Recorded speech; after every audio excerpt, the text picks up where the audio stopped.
All right, good afternoon, everybody. Welcome to our 2025 Rebele Symposium. I'm Janine Zacharia.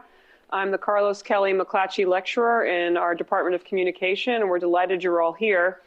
Before I introduce our panelists and frame our discussion, I just wanted to acknowledge and thank the Rebele family, Stanford's alum, former Stanford Daily editor Roland Rebele, and his wife Pat established the Rebele Journalism Internship Program in 1986, and they generously funded this program in support and encouragement of aspiring journalists and community newspapers with regional and national circulation.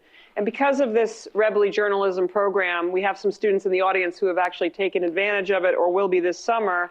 Lots of our students get to go and intern in major news outlets, and it really launches their career. We have Clay here, who, for God, how many have you had come through there?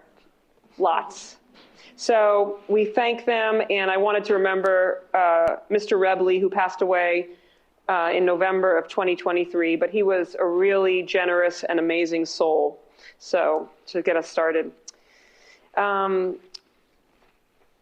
So Liz Kelly Nelson, she's a former journalist with USA Today and Vox, and she now writes a newsletter called Project C, which I'm sure you might be familiar with. She says it's aimed at supporting, amplifying, and normalizing independent creator model journalism. And she recently wrote that, quote, creator journalism or influencer news sources must be embraced as a defining part of the future of news and information.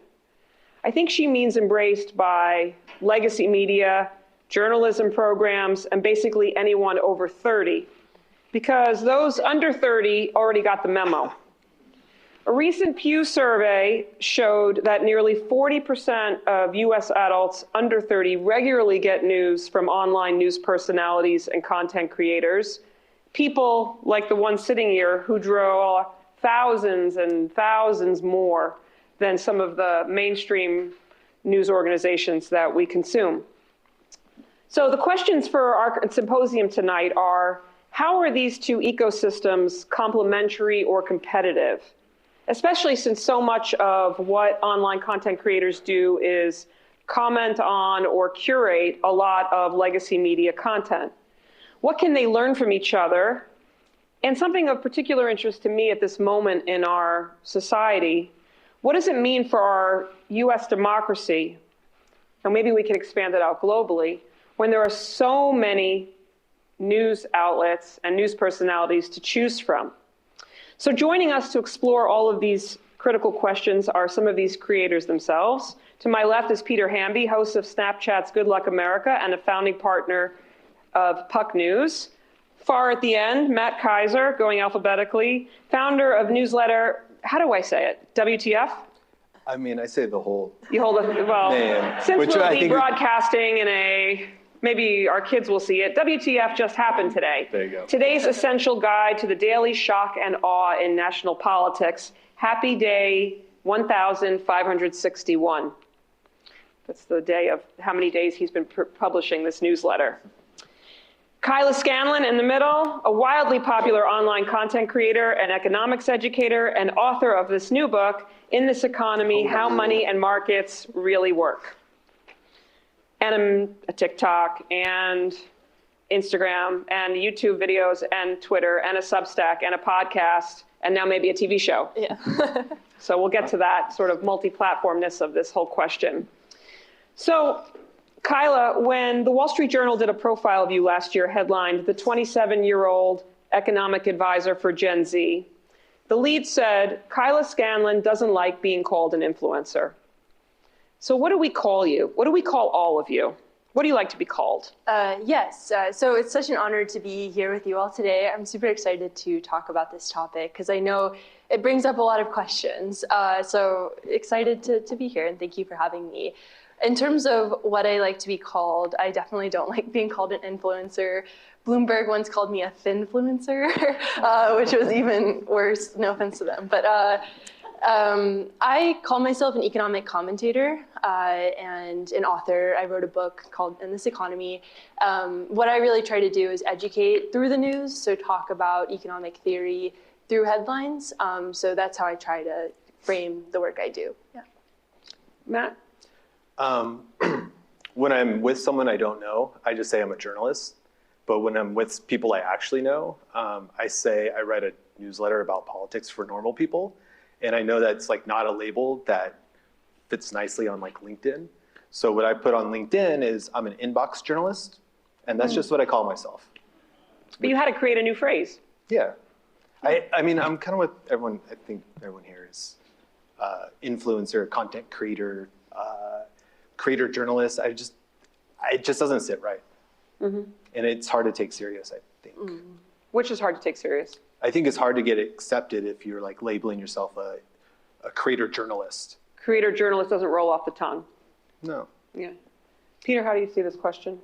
I call myself a journalist because I was like a traditional journalist before I became a creator journalist. I agree. We were talking with one of your students earlier.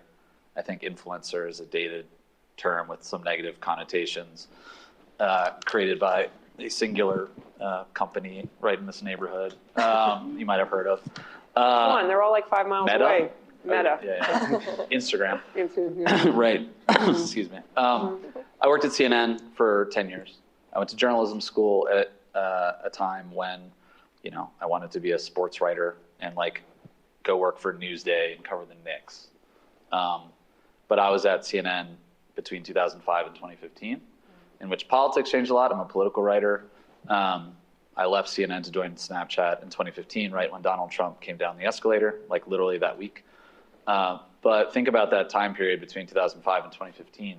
My parents were TV journalists. I always wanted to be a journalist. I had friends who were in TV. But, the iPhone launched in 2007, also when Barack Obama announced his campaign. Twitter did not exist. When I started at CNN, YouTube did not exist. All these things that we now take for granted. And so by the time I left CNN, things had changed and were very much more creator focused, which is why I was hired at Snap. But I think these guys, in my 20s and living in Washington, would come home from a day at CNN where I was a journalist, I was a producer, and I would produce a show for Wolf Blitzer or an interview. Wolf sat down with Nancy Pelosi one day when she became speaker in 06, 07. And I asked my housemates in DC, did you see the interview? And they were like, no. But they were watching The Daily Show every night. And Pete Buttigieg said this the other day when he did that interview with Andrew Schultz on the Flagrant podcast. He said the same thing. He's my age. He said, I kind of understood that people weren't getting their news in my generation from traditional sources. My antenna was always up for that, and so that's why I joined Snap. And I would say now the world is moving in our direction. But I still think that the value I bring, and also you guys, is being a curator of the news, but also bringing a journalist's, values, habits, fact-checking abilities, perspective to a creator format. And I was in DC this last weekend with a bunch of old CNN friends, and it's funny to see that now in year 2025, they're telling their correspondents to think like a creator, but behave like a journalist. So I call myself a journalist, but I am a creator. Think like a creator, but behave like a journalist. So I want to come back to some of these values and how maybe they're similar or different in the communities. But for those who are not familiar with the products that you create, and we don't have a screen up here, why don't we just go through it? So Matt, you have your newsletter, which you launched to make sense of the madness in 2016, right? And Yep. Talk about what it looks like, yeah. So I publish one thing a day. It's just a single update of 3 to 5 3-sentence blurbs that summarize the news and then cite all the primary sources where that news came from. And the perspective is through the lens of I'm a normal person trying to go have a conversation with my friends or roommates about what I read in the news, and how would I just say it plainly and with the most important details up front. So it's very much like a synthesis of the inverted pyramid, to the max degree. And I think what I do is comes right out of traditional journalism values and ethos and everything. I just bundle it up in a way that there's an end to it. There's one thing a day. You can reliably count on it. It comes at the end of the day. It's what you need to know, and that's it. Yeah, And then I move on. So today's, for example, it was America's greatness in quotes, right? And, today in one sentence, we get a summary. And then there's an editor's note. Oh, that's a special one. Special one today. Because the 100 days or something, right? Yeah, So it's a special, and what I'm interested in you talking about, Matt, is, and we're going to talk more in depth about this later, but your relationship with your readers, right? You speak very directly to them about your financial needs, what you're going through, how you use AI or don't use AI. Talk about how you see that relationship with them. Yeah, so fundamentally, I think like traditional media is in the content business, and their job is to sell subscriptions, and that's a transaction. And I view my role, and I think you guys would probably view it similarly. I'm in the relationship business. My job is to connect with readers and be a real person, because my readers are real people in the real world experiencing real problems. And so I try to approach this not as like I'm an institution trying to be like, here's what happened today, and this is everything you need to know, blah, blah, blah, blah. I'm like, my name's Matt, I'm a regular person. This is what I read today, and this is what I learned, and here I'm sharing it back to you. And I've found that the more honest and direct I am with what I need from my audience, the more trust I build. And that trust creates a resilient business model. And I've developed this like nice little lifestyle business that's been my full-time job, sustained entirely by optional pay whatever you want membership for 8 years now. And it's great. Like, it doesn't scale infinitely like a lot of scale businesses in this part of the world. And I think that's the right approach, especially for these small, like creator-led, creator journalist projects. How many subscribers do you have? A little over 200,000. But only 2% paid. Yeah. So they're free riding. Everybody else, the 98% are free riding. Yeah, it's an amazing model. Kevin Kelly, who founded Wired, he wrote this essay in 1999. It's called 1,000 True Fans. It still holds up today. And basically the premise is, if you have 1,000 true fans that pay you $100 a year for what you do, you can have a very nice life. And obviously, if you kind of scale that up a little bit, you can have a very nice life. And that's where I'm coming from when I think about what I do. So if I have 200,000 people and only 2% pay me, that's still a lot of people. And you can build a very healthy, sustainable business when you center everything back to like people at the center and focus on the humanity, as opposed to focusing on how do we add more ad units to this page, and how can we publish more, and how can we find ways to go viral, and how can we scale this up? Because that's not human-centered, that's like transactional business, like scale.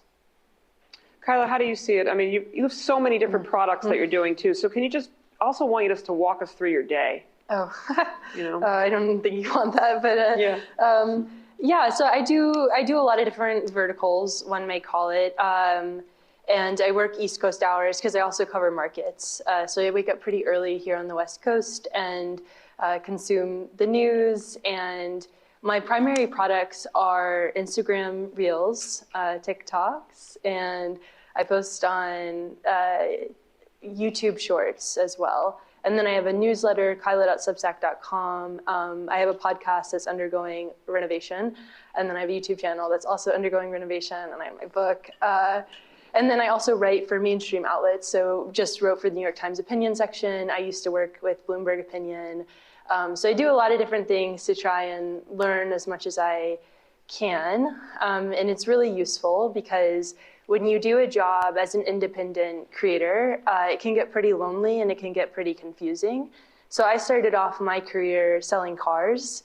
And that was when I first realized in Kentucky, which is where I'm from, that like economics education was really important because people would come in, not know what an interest rate was. And I was like, oh my gosh, like this is nuts. We're sending people out into the world with no concept of how to do anything.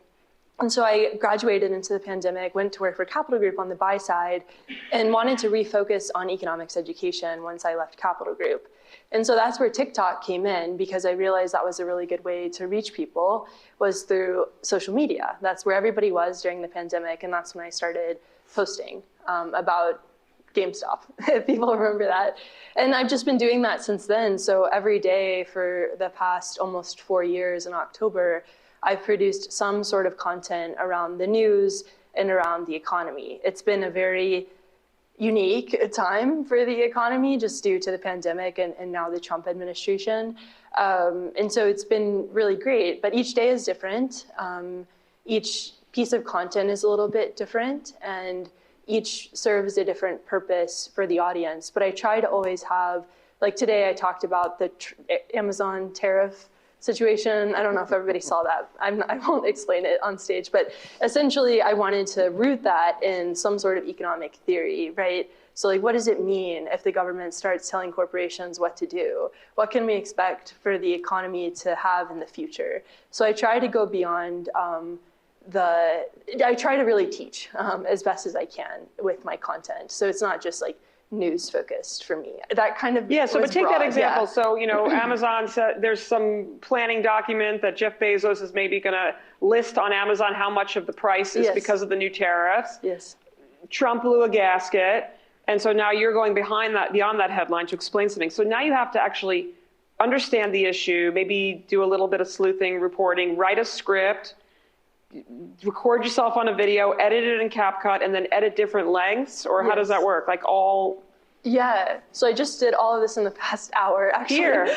Like in the McClatchy. Yeah, McClatchy Hall. Yeah, I was there doing this. But yeah, I mean, so like I try to, Twitter is actually a really good source for news and for commentary. There's a lot of smart economists on there. There's a lot of journalists on there. And I've been using that for the past couple of years to ask questions and to get headlines and to understand what people are talking about. And so I'll sort of scope out Twitter, see what people are saying, be like, okay, so here's how I can build some sort of narrative around this Trump tariff Amazon situation that doesn't look great for the direction of the economy, and how can I sort of root people beyond just this headline? Because I don't want them, for my content specifically, like I really want to help teach something. So like, what does it mean when an economy is transparent? What does it mean if the president is trying to centrally plan the economy and set prices? So that's how I try to do it, yeah.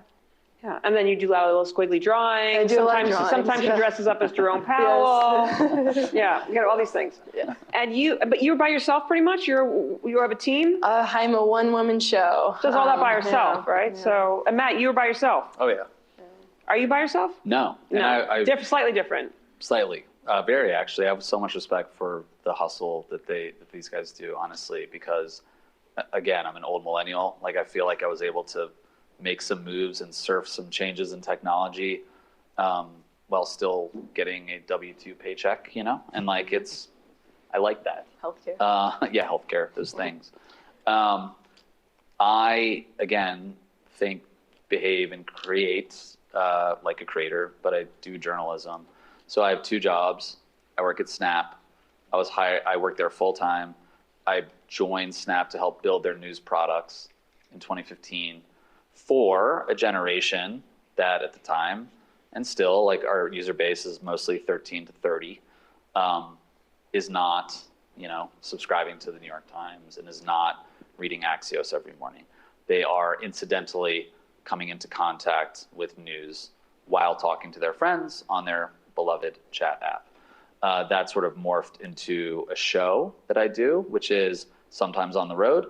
I've interviewed presidents. I interviewed Kamala last year, Republicans, Democrats, go out on the campaign trail. But very often it's also a straight to camera sort of creator style show that many of you see on TikTok, Instagram, Snap, whatever. So I do that. I have 2.5 million followers. They're mostly young. And I love it. It's also, a lot of them are not, I want to say that in a polite way, like they're not in the blue bubble cities. Every time I travel to South Carolina or Texas or where I'm from in Virginia, like I feel like I get recognized on the street. It's sort of an interesting dynamic, and I'm still trying to figure out why. Because I work at Snap, I don't post on TikTok, don't post on Instagram. That's just sort of like a corporate thing. I also write for Puck. I'm a founding partner at Puck. I don't know if any of you read or subscribe to Puck. It started 3 years ago.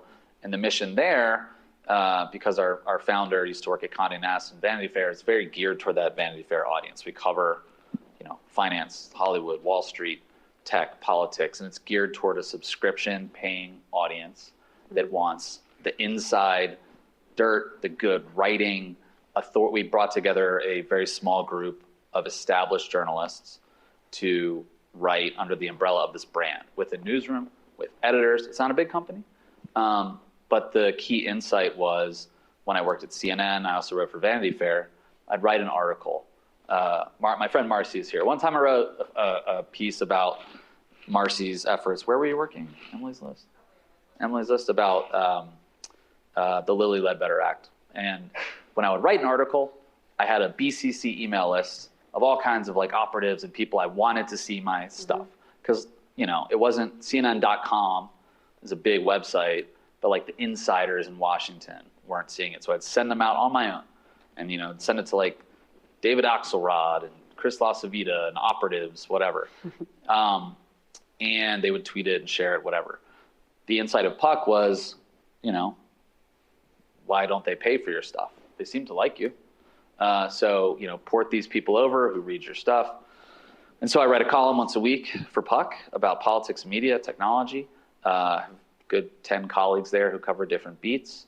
And I also host their podcast, which I record for every day of the week. I record 2 on Monday, 2 on Wednesday, 1 on Friday for the following day. So yeah, video, writing a column, podcasting, and then I also do hits on like CNN and MSNBC and all that stuff you see when you're in the airport and not listening to. So that's where I used to work. So yeah, I mean, using all the muscles, but I work for, I do basically like kind of what they do, but I think they probably work even harder than I do because I work for these companies doing the content, whereas you guys, I don't want to speak for you, but it's like always gotta be on. And I do too, but yeah, it's nice to work. More organized hustle. A hustle A little with bit. W2, I mean, more yeah, W2 hustle. Yeah, exactly. So if we look at one of your packages for Good Luck America, I was looking at one the other day about the Harvard stuff, right? The Harvard pressure campaign. So it's a 3-minute compilation package, right? I mean, the narration felt very similar to maybe what you would do in a CNN package. You splice together the clips from Axios, MSNBC, the White House presser. You're narrating. So, I mean, not what's so different about it, but like, why are 2 million kids watching that? And then, you know, they're not, is it because it's on the phone? It's the way it's presented? Is it because of that, like, your tone? Like, if we really drill down on what it is. So let's drill down on it. So one, it's the format. I know this sounds basic to everyone here under the age of 25. Snapchat, my show actually was, and I think this is true, the first produced show that was created just with vertical video. Yeah. When we launched the show in 2016, we went to Iowa for the caucuses, and I had this like film crew that we hired from LA, and they, first of all, an LA film crew in Iowa, I mean, it stands out like sore thumbs. But we don't do this anymore, but they were like, we're figuring out how do you film for vertical?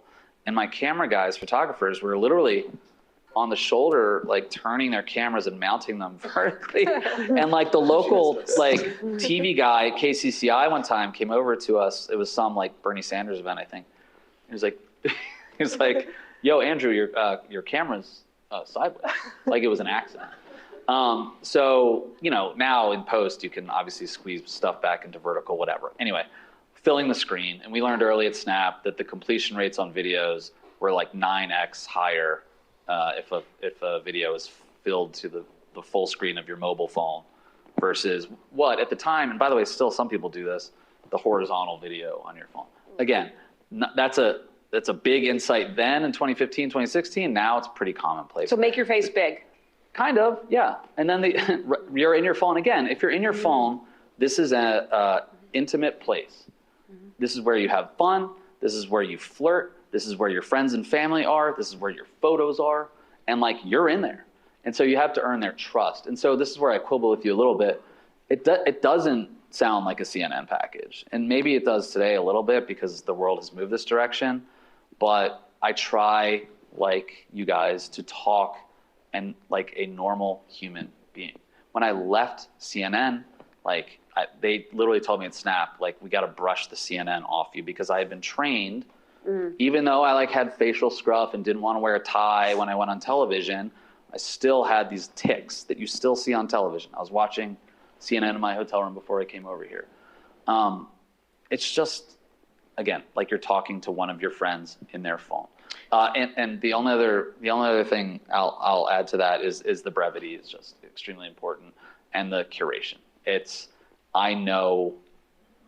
I trust myself, and they trust. I've somehow developed this sort of authoritative trust with the audience, and I keep it short, keep it tight, and that's extremely important because when they're in Snap, TikTok, they might get an iMessage on their screen and swipe right out. So you really have to learn how to grab their attention. Yeah, I mean, I guess what I meant was like, well, this is all like verified news. You have TV Voice. Yeah. And maybe I'm projecting because I remember you from CNN. Yeah. Right? Let me ask you just a quick follow-up. So this Pew study that I cited earlier said 77% of people who are online content creator, news influencers, did not come out of mainstream media, did not come out of a newsroom, didn't have training in a journalism program. You're the exception, actually. Yeah. So how do you think about this broadly? I think I might be making your point for you from what you said just before. I think because I started early doing this and realized this is where the world was going 10 years ago, I had a first mover advantage and have a lot of followers on Snap because of that. Even when I was at CNN, I created a digital show, and I was on Twitter all the time and had a different kind of following than John King and Wolf Blitzer and Dana Bash or whatever. So, sorry, what was the second part of the question? Just the idea that online, whatever we're going to call it, right, which is kind of controversial, I guess, in some way. Online journalists, a lot of people, like Kyla, you didn't work in a newsroom before this, right? Matt, did you work in a newsroom? Sort of. Sort of? As a producer. You didn't come out of a newsroom, before you started your content Not creation? before, no. Right. But there's a critique. One of my mentors at Harvard, Tom Patterson, has always been a critic of campaign and political journalism, and he wrote a great book about the sort of lack of expertise. I was a horse race journalist. It's I'm good at polls. I'm good at analyzing who's up and who's down and that sort of thing. I'm good at other stuff, I think. But people who practice, people in the White House press corps right now, who are asking questions of Caroline Leavitt, who's not answering those questions, are not economists. They didn't work on Wall Street or the Federal Reserve or whatever. They don't have degrees in medicine. They're not attorneys, most of them.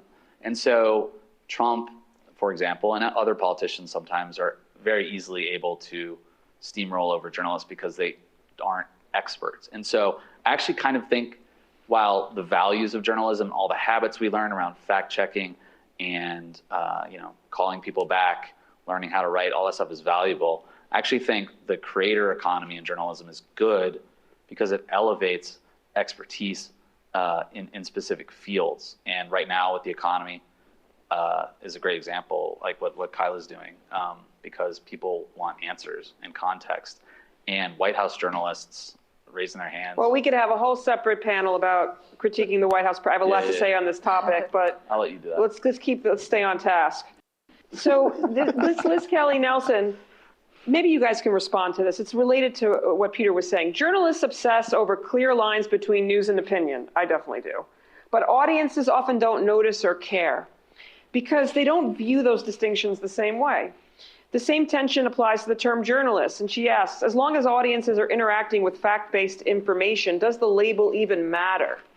This whole question that we started with, does it matter? Whether you're a journalist, you're an economist, whether you were trained in journalism, whether you're not, if the end product is credible fact-based information. What do you guys think about that? Matt and then Kyla, yeah. I think the things I learned in J school around journalism, like news value judgment and how to report a story, I think that's incredibly valuable. I use it every day of my life, not doing my job, right? And I think there's if you're being honest, we should just report the facts as what they are and be honest about it and be clear what we know and what we don't know, and acknowledge that these things might change with further reporting with the benefit of time. One of the things I talk about with my audience is that this is the first draft of history. Will necessarily require updates as more information becomes available. And it's also the same reason why history books are always written 30 years after the events. You need the benefit of time to suss out all the details and tell a fuller, richer, more complete story. I think that's my perspective on it, or where I sit with it. I think that kind of humility and honesty is a big part of developing that trust. also. Sorry. Well, that's something we're talking about in the industry, right? From the other side, but how much you need more transparency. Before you used to cover up how the sausage was made. Now it's like, David Fahrenthold won a Pulitzer for this, right? Showing from the Washington Post, where he held up his reporter's notebook to show all the places he was looking for those Trump portraits. Anyway, Kyla, do you think it matters, like in terms of whether people who are online content creators study journalism or didn't study journalism? Yeah, I mean, I think there's a lot of bad actors online, especially for economics. There's a lot of people spreading pretty harmful misinformation about the economy or about the stock market, and really just like trying to pull the fleece over people's eyes. And so that can become pretty challenging to kind of suss through, particularly on social media. So I think there has to, and I don't know if this is like a platform level responsibility, but there probably has to be some element of like, hey, the platforms have to fact check some of these posts, as it can really get out of hand, especially when there's like a big economic event happening and people are really scared. Like that's a good time for those people who want to take advantage of that to take advantage of that. But I think if you're acting in good faith, it is really useful to have some sort of expertise in whatever you're talking about. So like I have a background in economics and finance and worked on the buy side, did all of that stuff. And so I'm able to leverage that knowledge into my videos. And I don't call myself a journalist, I call myself an economic commentator like we talked about. And so that's what I really try to do is educate. So it really depends on what people's intentions are. There are definitely bad actors out there, and that's why things like media literacy are so important. And yeah, I think this would be my point. It's such an important point that you raise about misinformation, things that are wrong, or disinformation where people are deliberately trying to dupe you, right? Yeah. And, we're already struggling with this with just even, I call it the era of noise when I talk about it, but we should call Mark Zuckerberg, because he just got rid of fact checking, right? And there's no credibility score, right, for your ranking. It's more about engagement. So does anybody have any recommendations here about how to elevate your, credible content over, I don't know, Joe Rogan? It's really hard. First of all, Snap is the only platform that hasn't gotten rid of fact checkers and puts guardrails around publishers and news. Okay. Mm-hmm. So I'm not here to hawk Snap, but it gets lost in the conversation. Not all big tech companies have abandoned this. Mm-hmm. Mentioning Rogan, I mentioned Pete. Part of it is going into those spaces that are full of people who are listeners, but also the hosts who aren't journalists, and delivering facts in those spaces. Because, mainstream news has become the domain of affluent, college-educated people, mostly white, who are willing to pay for it. That's a pure minority in this country. It's a problem for the press. It's a problem for Democrats. We did a poll at Puck with Echelon Insights and found that only 12% of Americans actually pay for news. And I'll tell you what, that's a lie. Because when a pollster calls you and says, "Are you paying for news?" some people are saying they're paying and they're not, I guarantee you. That is a vanishingly small amount of people who are ponying up for, the revenue model for most functioning mainstream newsrooms. And so people like us have to go into spaces armed with facts. And I really encourage people to watch this Pete Buttigieg interview. He's a Democrat, he's not a journalist, but it's a great example of what we're talking about. And this is the quote unquote manosphere. It's really just a bunch of guy comedians hanging out. And it's a good conversation. It's not a frat house hazing experience. They're talking about the downstream effects of tariffs in red states. They're talking about Chinese currency manipulation. They're also talking about Grindr. And they're also talking about Lauren Sanchez going in outer space and like having fun.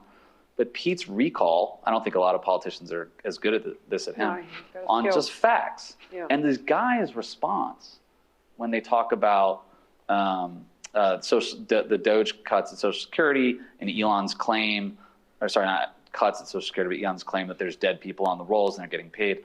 And he just brings the heat with facts and they go, oh, huh. And then you read the comments and they're like, oh, this was a cool, smart conversation. I like this guy, Pete. And so mainstream press has to be less precious about leaving their bubbles and their brands and going out into the world. And I forget how we sort of got onto this topic. No, but I it's think about dealing with the I think it's like, misinformation. I don't think the platforms are going to do anything. I know you guys use TikTok. TikTok is an absolute cesspool of misinformation and disinformation. Thank you for creating good content on it. But I feel like for every Kyla, there's 10 people who are doing or fudging the facts. 20. The comment sections are an absolute hellscape. Corporate propaganda. Like when the TikTok ban was being threatened, like you'd go on there and their CEO was on saying, guys, we're fighting. And the comments were like, yes, dear leader, we love you. And obviously they were pandering to Donald Trump.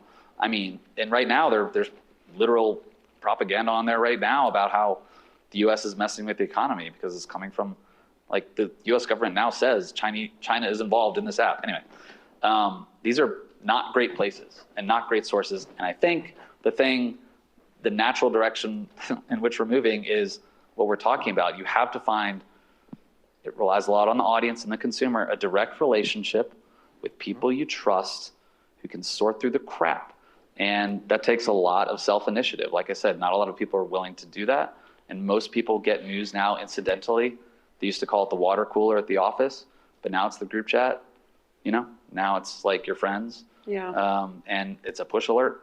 And man, sometimes the push alert's wrong and someone's got to correct it. No one's going to see the correction. So it's very hard. It's very hard. I do think most people, like regular people, would be better served trying to do less around consuming media and news, because the algorithmic feeds are just so easy to fall down these rabbit holes and get into disinformation, misinformation, just bad actors, weaponization of content and media. And I think for just regular people, just catching up with the news is already a job unto itself. Yeah, it's become too complicated, too complex, which is the goal of your newsletter, right? To simplify it. Yeah, and then we also consume it so passively. And so what are we doing? Like, is that a really good way to serve an audience? I don't think so. Yeah. I think more people, if they focus on like one subscription to one newspaper that they trust. So I got a push alert before coming in here. The Jim Acosta show recommended the Don Lemon show. So the point I'm trying to make is everybody's got a Substack right now. Everybody in my world, in the old people, former journalist media world, I'm getting inundated with Substacks and podcasts right now. And so then that's just my world, right? And then there's other people who are in their TikTok world or their Instagram world or the YouTube. And so this fragmentation, this noise that you identified in 2016 that made you want to start the newsletter, has it gotten worse? And like, where is the market? Where does it max out with how many Substacks and podcasts can it absorb? I kind of love the chaos right now. You love it? I love it. It reminds me of like the early days of Web 2.0 when everyone had a blog. I just love that anyone can, up the street in San Francisco, there was this punk band from the 70s called the Dead Kennedys. And the singer of this band was Jello Biafra. He once ran for mayor of San Francisco on the platform that businessmen had to wear clown suits between 9 and 5. He came in third place, not even last place. Anyways, he once said, don't hate the media, become the media. And that has stuck with me my entire life. I think it's so valuable to just start today, start something, publish something, practice. Like I've been like running a blog or some version of like publishing media off and on since I was like 14 years old. And some of that has nothing to do with what I do today, but everything is pushed into the direction of what I'm doing presently. I've learned from all those experiences. And I can look back at all these different points and be like, what I do today is a direct reflection of my lived experience of practicing the act of like journalism. So you like the noise. Kyla, what do you think? I mean, the fact that there's so many different things going on. Yeah, I mean, I don't think the fragmentation is good for democracy. I'm a bit worried about that. Like if everybody's getting different inputs, I think it's really hard to find a cohesive societal narrative. And so I definitely notice that in my comments where people will comment completely different factual realities that they're all living. And that can be very difficult, I think. And I also, I think part of it makes sense. Like the fact that everybody does have their own Substack, I'm not surprised to see that happening, everybody having their own podcast. I think it really is about differentiation. So like, what are you offering that nobody else does? there are a lot of Substacks out there that are very, very similar to one another. And so I think the important thing when we think about fragmentation and when we think about maybe like tying society back together somehow, it does come with people finding what they're really, really good at, their comparative advantage, and then leveraging that into whatever they want to do and share with the world. I think otherwise, like, I get a little bit stressed out by the noise. Totally. Like right now, I'm like, oh my gosh, it's a little too much, but yeah. And then do you have to check your competitors, like how many followers they have, and if you have to catch up, and I better do another video, and like, does it get stressful? Well, in my world, there's a lot of competitors that are, in my world with social media, if you lie to people and if you scare them, you get a lot more followers. So if I started lying to people and scaring them, I would have hundreds of thousands of more followers than I do now. And so that's the hard part, is I watch these people who are incredibly successful, making millions of dollars, lying. And that's really hard. Those are my competitors, yeah. I have another tortured music analogy, but I promise That was a it's deep on the cut. topic. That was really. No, we got a Willie Nelson shirt in the house. Yeah, Thank Atlanta. you. But Willie went to Nashville, and they tried to make him make a bunch of like crooner albums, and he wanted to do his stuff, and then he made his stuff, and he was a musician's musician, and it wasn't working. And he went out on his own, and he went back to Texas, and he became a highwayman and all that stuff, and he trusted his gut, and that was really important. So I like that. The Substack question, specifically the Jim Acosta, Don Lemon thing, and I agree with Kyla. I laughed out loud. We said we weren't going to be critical. I won't be specifically critical of people, but I was in Washington this weekend. I saw the co-founder of Substack at a party, like one of these White House Correspondents' dinner cocktail parties, the famed Georgetown cocktail party. And, I asked him this very question, like, how far can you go? Like, how many writers are there? And he's obviously the CEO of Substack. And he's like, it's limitless. And I think it's to what you said about even if you, who came up with that theory? If you have like 200 people who are willing to pay whatever. Kevin Kelly. So like that theory works. And he had a dinner toasting the rise of Substack. I asked him specifically, when the Washington Post, your former home, had their blow up over the Kamala Harris non-endorsement, and people would they lose like 200,000 subs or something insane? He said we saw a huge uptick in people. But like, that worries me a little bit because, look, we live in a world that doesn't care about facts. We have a president who is fairly malevolent at the moment. But I want people to pressure test their own assumptions about what's happening. And so the kind of person who would have quit the Washington Post, and hurt their newsroom and hurt coverage of local news and hurt coverage of the commanders and the capitals, whatever it is, to go to Substack because they don't like what they're hearing. That bothers me. And the Jeff Zucker CNN era, including these new Substackers you mentioned, was all about, the alarm is always at 11. Everything is an outrage. Becomes boy who cried wolf. But those people now have, based on the Resistance CNN era, an audience of dedicated people who like that they yell about Donald Trump all the time. They can port over, 100,000 of them to Substack and make a living. Yeah. And that's a nice living. But, there was a dinner that Substack hosted in Washington, and these folks were there, and I was looking at the roster, and it's like, there are a lot of people who editorialize a lot. And so you're subscribing to like a column rather than, it is technically independent journalism, but I don't know, like Jim Acosta interviewing Don Lemon, interviewing Ryan Lizza, interviewing Taylor Lorenz, and like a rotating it's like a little videos. circle. It's like, what is this? How does that help good? our democracy to have everybody reading all these things? But, it's interesting, Kyla, that you call yourself an economic commentator, because I feel like all three of you are actually I feel like it's credible news with, it's rigorous. It's rigorous versus the kinds of people you were talking about. By the way, who fact checks you guys, though? Who fact checks you? Like, do you have an editor? Because even if you're an economics expert, I wouldn't let my students publish something without a back read. You know what I mean? Or do you have to just go out with it? I don't fact check. Yeah. And that's gotten me in trouble before. Yeah. My book had an error in it. So that's something I'm working on. Yeah, but do you feel like you need an editor? So what I do is I basically read the 5 different versions of the same story from across media, and then try and pull it all together. And usually it's like you can get to the truth if you're seeing the same thing repeated 4 different times, reported independently. But I do get it wrong.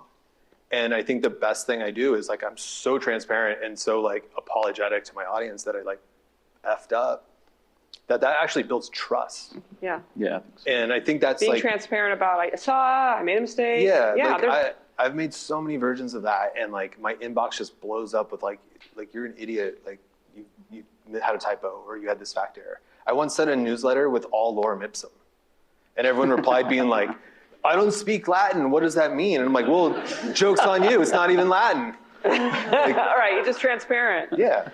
Do you have a whole team. So you have someone. Yeah. I was trying to actually think also about the Substacks that I pay for. Yeah. Who fact checks them? Well, here's the thing. It's like all of us on this stage are extremely news literate, and we are selective with how we spend our time and what we read, and that we take time to write and think, whatever. And I pay for 3 Substack accounts. I pay for Casey Newton, who covers tech up here. Yeah, we know Casey here. He has good original reporting. I pay for Nate Silver, love him or hate him. He brings like good data-based analysis about campaigns and elections. Some of the punditry annoys me. I pay for John Della Volpe, my friend at Harvard, who does youth polling around Gen Z and focus groups. And all of these things are distinctive, and they deliver information that feels new.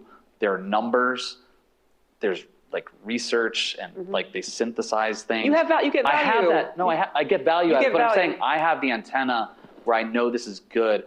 I feel like, and I don't know if people in the room agree, I feel like if someone is just loud, like you can kind of see through it, and like it has a short shelf life. And I think we all realize that, but I'm curious how many people out there in the real world realize How many that. people in this room pay for a Substack? Like actually pay? A couple, handful. On that note, I'm looking at you all have cards, and if you, Marnette and Katrine, I think are going to go around and bring me some of these questions. So I'll start integrating them. But I mean, I get a little stressed like with the appeals, And so, but you have to make money. And I'm always going around preaching. They do send a lot of emails. There's a lot of emails.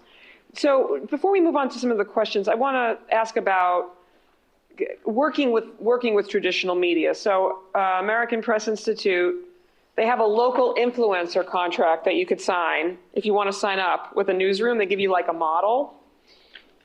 Would you ever? How do you feel about that? Like obviously, who needs who more here, right? Like, and what would be lost or gained by actually collaborating with a traditional newsroom? Like if you got a call, maybe you have gotten a call. Have you gotten a call? Yeah. They call.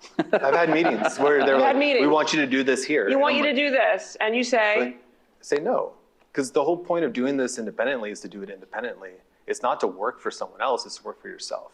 Okay, so then independence is important to you. What, Kyla, you get like the Journal calls you up and they're like, we need you, Kyla.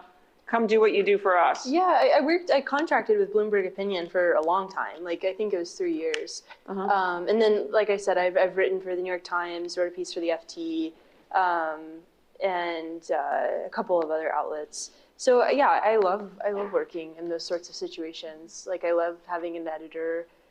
It's like a really good learning experience for me. So I like it. I think but I definitely think it's like, who needs who more. It can be a little challenging to answer sometimes. Well, but one of the things I read in the contract, and I'm not really that good at reading contracts, but it says they would own the content. They would own the content then. Yeah. Whereas right now you're your own. When you make your Jerome Pal imitation video, that's yours, right? Right. Yeah. So I make videos for other people, and that's theirs.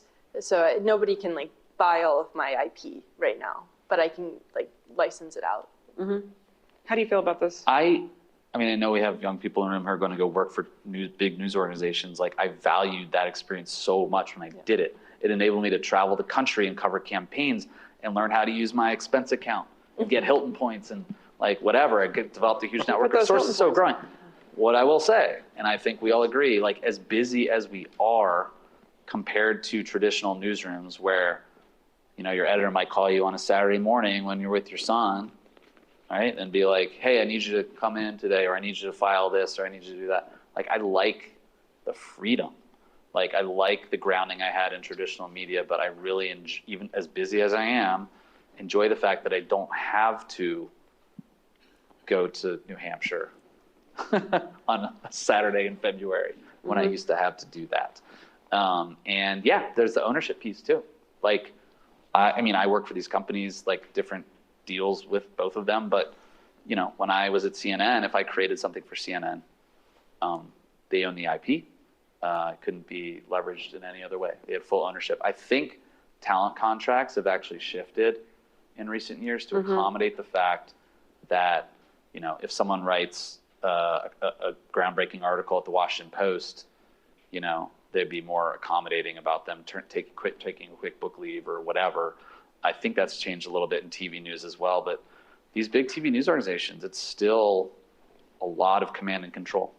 It's just really interesting coming at it as a, you know, more of a traditional journalist, that when I would go into places that were, well, I traveled internationally a lot. So if I would go to a dangerous place, I'd rather be there for as the Washington Post reporter than as an independent person in case something happened or whatever, and not have to worry about, you know, oh, I'm going to make more videos so I can get more money, I don't want that hustle. Sounds exhausting to me in a way. And but also they would pay for security, Bloomberg paid for security, lawyers, like all that stuff that wouldn't exist for a freelancer. Yeah. So I assigned in my foreign correspondence class for a while a package of videos by a video journalist named Johnny Harris, who you guys maybe know, and I'm a big fan of his work, and he was doing them for Vox at the time. Now he's really independent. But I remember at the end, he did a series of videos called Borders that I highly recommend. And at the end of one of the videos, he gets in the frame after we do this like Morocco serious border thing. He's like, okay, guys, I want you to check out these Lululemon pants that I'm wearing. Like, they really work, I can bend, and it was like in Morocco? No, in his studio. He was doing an ad, and he explained, I'm doing this because Lululemon is sponsoring my work, so I can bring you this kind of journalism. And then I was like, oh, okay. It was really awkward, but I'm like, there's some new version of the Lululemon pants now, right? Like Fiore, no, but like, do you have to? You don't have any sponsors. You're all subscriber based. I do. I'm a patronage-based membership model. Kyla, you're selling your book and stickers today. I saw. I could buy stickers with your drawings. Stickers. You can buy these beautiful drawings. Yes, I do brand deals. I don't run a lot of paid ads. I don't think they fit with like the what I'm trying to achieve. Yeah, so I have like my taxes are a nightmare to do. Let's just say that. Yeah. And what about you? Yeah, I mean, we have the same sort of both places I work, similar models. When I worked at CNN, like there was a pretty big church-state separation at CNN. I didn't meet any salespeople ever. I didn't even know who they were. Like they lived in Atlanta. I was in DC. I met them at like the Republican convention one time. I was like, who are you? We work at the same company. We had early conversations about Snap because we were building our advertising products. Snap is an advertising. That's how we make money. Like you see the ads, right? I remember we like filmed. I was adamant, like I'm not gonna have ads running in my show for like pharmaceutical companies or political campaigns or things that I theoretically would be covering, which is sort of a typical journalistic standard. I remember one time we were testing an ad product where like Gatorade really wanted to do a takeover of my show because they thought it would reach young people during a campaign. And it was like, you guys might be too young. It was like that scene in Wayne's World where they're like, yeah, like I would never sell out. Like it was so funny, like doing these test shoots. Like I was on the East River and like we're filming it at sunset. We scrapped it because it was stupid. Of course we wouldn't do that. So I am, and my colleagues are agnostic about the ads that run. Snapchat has a big, when it comes to political ads, we have an ad library. We fact check ads. We pissed off both presidential campaigns last year because we wouldn't let them make certain claims. That's amazing. That's an outlier. That's a big outlier. Yeah. Ads that would run on television, we said nope on both sides. And at Puck too, like I don't know what the ads are going to be, but like sometimes there'll be ad reads, like every podcast, right? Like you listen to like Pod Save America, and they're like MeUndies or like Simply Safe. They will ask me to read ads because in the podcast universe, host read ads. It's the same way, like it's the relationship with the host thing.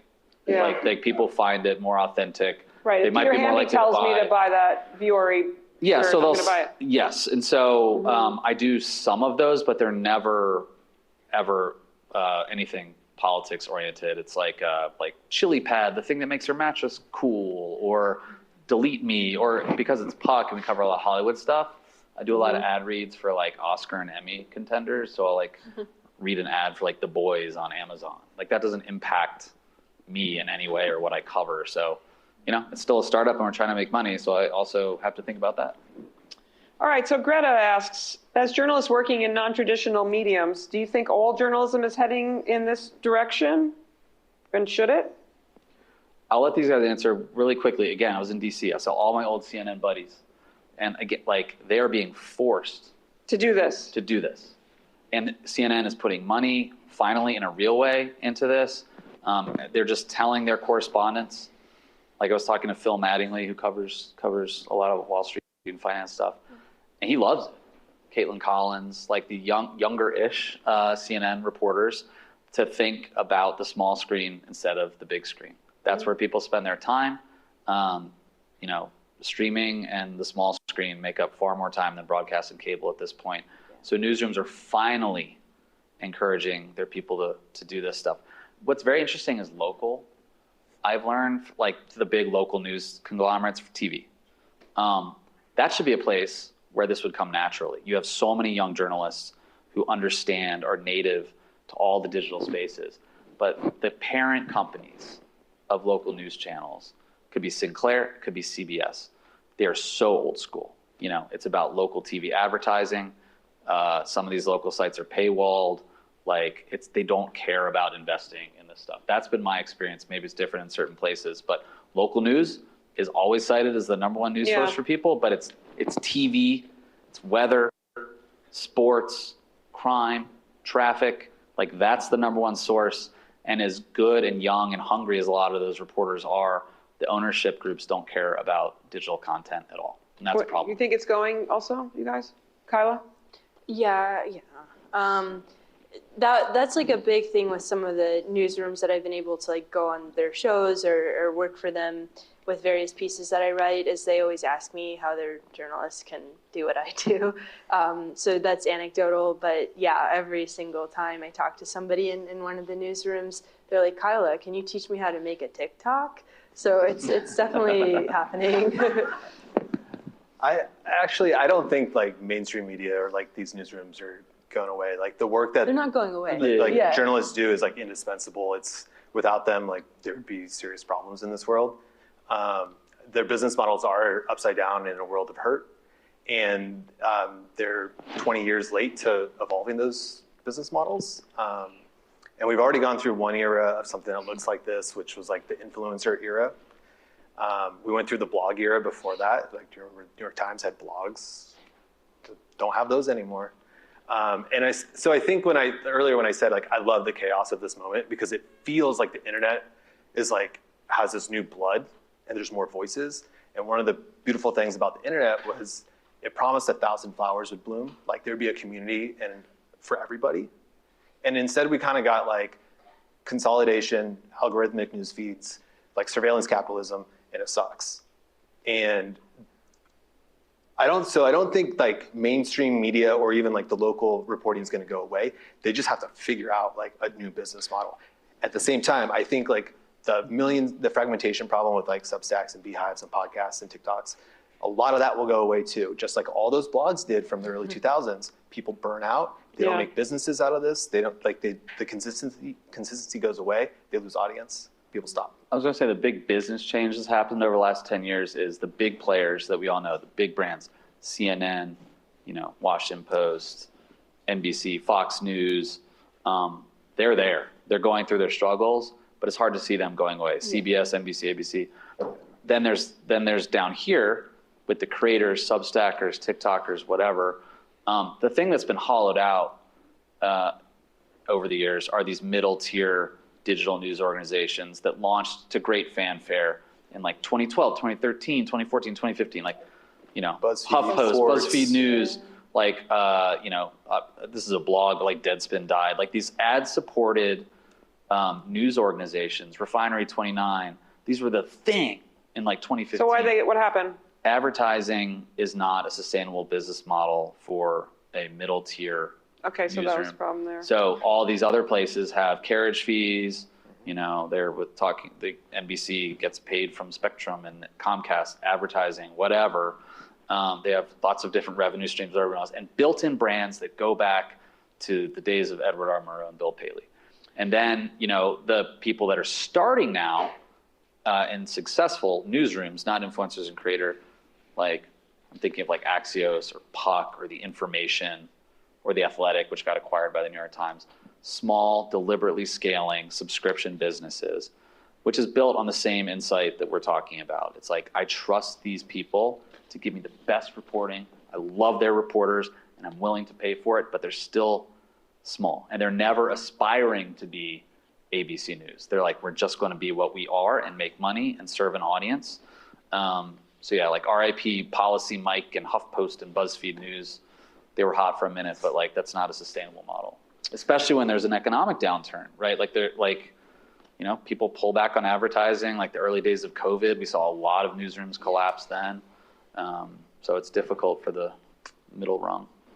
All right, so Sterling's asking a question here. With an increase in political polarization, do you notice that reflected in your audiences? And if so, do you try to fight against it or lean into it? Kyla, do you see people like, if you're writing about something, economics is the big story right now. Mm-hmm. So do you have people who are, I don't know, it's not really Republican or Democrat anymore, conservative or liberal, it's like pro-Trump, anti-Trump coming up in the mentions, and then does that affect how you talk about things? Oh, yeah. I mean, it's definitely, I mean, some of the messages I get are, I try to be as neutral as possible in how I talk about economics and just try to explain what's going on. But everybody does have a big, big opinion and they really want to make that opinion heard. And so the comment section is really useful in one way because you get to, get a gauge of sentiment, right? But it's also really harmful because people can be very, very mean. And you do sense polarization. I've noticed it reducing. So a lot of people have messaged me and apologized actually over the past month because of the shift in, policy that we've seen. And I think what do you mean they apologized? Like they said something mean to you? Oh, yeah, they were like, they're like, you're stupid and dumb and everybody hates you. And then they, like, it's funny because that message shows up and then underneath that, because I never respond, it's like, hey, I'm sorry. And so I've probably, honestly, I've probably gotten 100 messages like Wait, so that. this is in comments on? No, it's my direct messages. Your direct messages on Instagram, yeah, okay. Yeah, and then, and you cannot turn those off, by the way. Interesting. Yeah, but the comments themselves, people are much more trying to understand, trying to prepare themselves for what could happen with the economy. So it's really fine to have politics that are enraged by cultural issues if the economy is good. But if the economy is bad, it's a lot harder to be mad about, somebody being slightly different than you. And so that's what I'm really seeing in my comments right now. Yeah. I just love the way you talk about, as a non-economist, I mean, when you were doing why it would be bad if Trump fired Jerome Powell, and you said, this would be bad. This very simple, okay, it's bad. But then it's backed up by all this amazing, it's so accessible, right? So Matt, what do you think? Is it I don't know, on this question of engaging with people who are critical, but did you get that as much as more of a newsletter writer? I mean, one of the best things about naming my blog and newsletter what I did is it creates an insider-outsider culture. So people are self-selecting into it. Yeah. Right. Let's be honest. It's rather liberal, but pretty down the middle kind of thing. If you took the brand off of this, it would be oh, here's just a bunch of facts with cited sources in the clear that's published on GitHub, and anyone can make a pull request to edit it. And because I'm weird like that, I guess. But people are self-selecting into it, and because it's a newsletter, you can opt out at any time. Right. You're not so stuck it's different. there. Yeah. It's different. I would say for it's funny because Puck and SAP couldn't be too different, more different. So and at Puck we send we're inbox journalists too, so our emails go out. We also post online, but people can respond directly. And so the Puck reader, last week I read something gently critical of AOC's flirtations with running for president, popular in a primary, a lot of liabilities in a general. No one was really saying this, but it's kind of obvious at the moment. And you just wrote it. I wrote it, but then the response we'll get will be like very long. It won't be ranty, but we're kind of ranty, but like long and thought out paragraph. Snap, I'll get the DMs. And they're like, you're biased, you suck, like teenage boys in Florida, you know, and their Instagram photo is them with like fish. But when I travel, it's actually really nourishing, and I also get these DMs. The thing I really try to hew closely to, my parents are journalists, I do care about being fair, I try to call balls and strikes. I was at Penn State last October. We did interviewing college students about the election, swing state. It was Monday Night Football. My camera crew and I wanted to watch the game. Went to a bar in Penn State, State College, right? And these bros, I think that term is derisive actually, but like came up to me and they're like, hey man, I watch your show. Like I like Trump, but I think you're fair. Oh. And I'm like, I love You love him. You that. love No, but it happens. Penn State guy. But Janine, I love that one Penn State. No, Yeah. but it happens a decent amount. I'll get the DMs too. Hey, like same with you. One guy DM'd me one time on Instagram. It was like, I think you're fake and like you're like a Democrat and like Trump's going to win. And then like a few weeks later, he's like, I really like that story you did about Joe Biden. Like I take it back. Well, and, that's what you. but something you. It worked. It worked. The guy didn't reject you completely. The durability of just trying to be fair on the whole over time, I believe, and I have found, has an impact. Like I said, the permanent outrage cycle of a lot of Washington news turns people off. And it is a self-inflicted wound when it comes to trust. Trust in media dropped a lot after the Iraq War, and then it dropped a lot more when Trump was running for president. Why? Yes, it dropped among Republicans because Trump was attacking the media, but man, it dropped a lot among Democrats and independents too. Yeah. And it's because people didn't know what to believe. They're just getting screamed at all the time. And I find that to be really annoying, but you know. All right, so you've developed that trust, and we talked a little bit about how local news is the most trustworthy. So say Clay was here, I don't know if he's still here, so he runs our local Palo Alto news outlet, and say you want to, I don't know, hire one of our amazing students here, and they're going to go and do something, do verticals for a local news outlet, right? And could that work? Could they take the content that's being done, and like, what would you recommend? Like, what's your prescription, Kyla, say? Like, do they... and build up the trust that you have with your audiences, and then get people to click on the stories, and could it be a moneymaker for local news organizations that are suffering, you know, like an add-on? Yeah, I don't know. I don't know if it could be a moneymaker. I'm sure it could help in terms of just driving, like, I don't know. Driving traffic. Yeah, I think like the thing I do is I travel quite a bit right now for my book, and wherever I go, like the audience will see me in the airport, or they'll see me in a hotel room, they'll see me in a conference room, and so they kind of get like a little bit of the behind the scenes, and then on Instagram stories, I'll be like, look, I saw a dog on the plane, or like, just like you have to splice in a little bit of entertainment. Yeah, you have to show them you're a person. Like, that's the really important part about vertical, and that's what the platforms enable. And yeah, I think like a lot of people have had a lot of success just doing like the phone in hand thing and just talking. Like, I think a lot of people do respond quite positively to that. So a local newsroom, I think, could definitely borrow that method.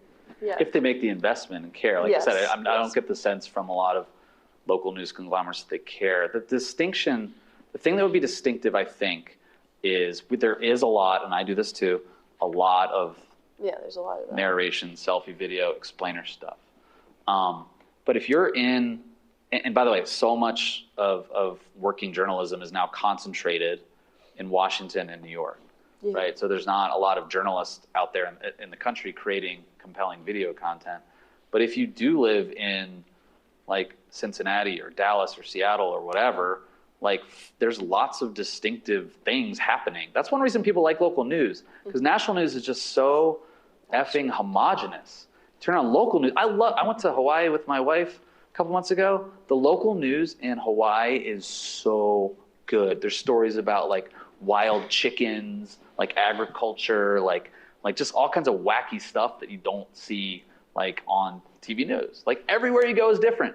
And so if you're Did turning, you do something about the wacky chickens in Hawaii on your phone while you were there? no, I mean, I'm saying the local The journalists local did did great it, stuff. but you didn't was feel like watching it. compelled to be like, I was on you're on vacation. vacation, okay. I was on vacation. You can take a vacation?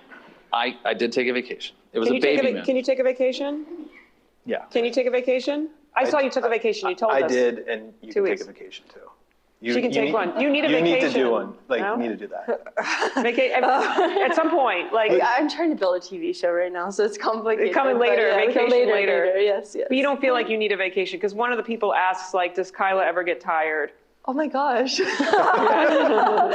Somebody commented that on one of my videos, because it was like my probably 15th video being like Trump and these tariffs, right? Yeah. And this really nice person who comments all the time, she was like, hey, you seem really tired right now. Because they love you. They love you.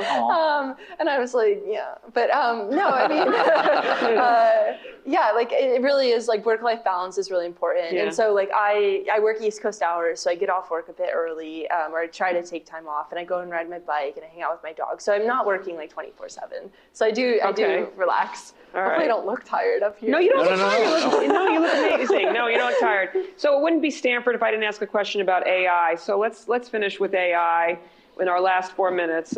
Yeah, you think, Omotlani? Yeah. So do you believe your work is resilient to AI? And what do you offer that AI can't replace? Are you changing your model at all to anticipate AI? Matt? I mean, mine's probably the most undifferentiated news product that could very easily be replaced with like ChatGPT. But the difference is that ChatGPT is a bunch of servers somewhere, and I'm a person, and people have like connected with me, and they trust Matt from What the Fuck Just Happened Today to like deliver this thing to their inbox. And that is my moat. That is why I have a resilient business. It's focused on my relationship with people. And it's moving from, we're at Stanford, so we have the D School here to look to.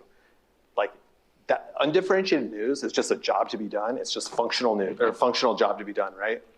What I offer is actually the more emotional job to be done. It's the connection with people, it's the empathy, it's all the stuff that looks like healthy real world relationships. So you're not worried? I mean, of course I'm worried, but like, I've been doing this for 8 years, and in 4 more years will be 12. My son will be 7.5, and like, maybe it's time to like do something else. But it won't be because of AI. No, it won't be because of AI. No. Okay. Kyla, what about AI Kyla? Are you worried about AI Kyla popping up or some? Somebody asked me if they could train a chatbot on my videos, and that was like the moment I was like, oh no. But I think that I was sitting next to this guy on the plane here, and he was telling me about his son's startup, and he was like talking about his other son too. And his other son is going into counseling, and he was like, no one will be able to use AI to be a counselor. Like, I know there's some tests and like there's some success, but I do think people like talking to other people. Like, it is an important part of the human experience. And so the way that I think about my work is like, I try to be a person talking to other people. And so I hope that's like a competitive edge in this age of AI. I think AI is a great tool, and like, it's helpful to understand what it's doing and how it's going to impact the economy. I'm, of course, nervous, but I'm hoping that like people connecting with people is what we're all going to aim for in the end. Peter? Hopeful, very nervous. Yeah. You know, the way it's hitting on the content perspective is the commodity news just goes away. So like, what did Donald Trump say today? Like, typically you'd have USA Today and the AP and Reuters, and everyone have these different rights. I'm sorry, that stuff is going away. It already is. You know, Yahoo Finance write-ups of like how NVIDIA did in the market today. Like, AI can write that, and ChatGPT can answer it. I'm hopeful around, this is true with like sports journalism too, I think. I'm hopeful around the fact that like, where good writing will survive and there'll be a market for it, et cetera. I think it means subscription models will kind of be the way, and the sort of stuff we do will be the way. Another way it's hurting businesses, though, is search. Like, again, if you do what did Trump say today, or, you know, why did Draymond Green do that in the Warriors game last night? I hate that guy. Don't say that here. I mean, a lot of Draymond fans No, here. but like, referral traffic. He was trying to pull Steph away, by the way. He wasn't like, it wasn't like he was Okay. trying to, it was like No, Okay. calm Draymond last night. No comment. But the referral traffic goes away. So, the New York Times is getting fewer referral links from Google because ChatGPT can answer these things. Fewer people are just scrolling down the Google search. I don't know if people use Bing or whatever, but that this is happening right now. Large publishers, small publishers, Axios, New York Times, NBC News, all of them are seeing less referral traffic because people are typing into Google. What's Google's AI thing? Gemini? And then we also have like young people, Gen Z, who are searching in TikTok, who are searching in Snap and Instagram for answers. And TikTok's like search thing is getting more sophisticated, like by the minute. Like a year ago, you'd search for something because you were looking for a video, about like Coachella. Now you search for a video about Coachella. It's got location tags, it's got creators, it's got all this stuff. So that's an entirely contained search ecosystem. And I guess again, owned by a hostile foreign country. But I thought it was going to go away, but now it's not, right? No, TikTok? Trump is ignoring. He's just ignoring going it. outside of the law and ignoring it. Yes. So that's why it's not going away. I just Anyway, realized we didn't really talk about that. I'm very nervous about AI, and I think we all should be as We'll have that journalists. for part 2. Well, I want to say that, when Professor Hamilton and I were conceiving this several months ago, I have to say it forced me to do a deep dive into all this. And I want to say that I think it is journalism, because journalism in the basic definition is gathering, assembling, and presenting credible news. And you all do a fabulous job at that. And I think we have a lot of takeaways to synthesize students in terms of what the mainstream media can learn, and maybe a little about what you guys can take away from those news outlets, like, how to run a correction or whatever. But Yes. But I'm really glad we had this discussion. So please join me in thanking our panelists.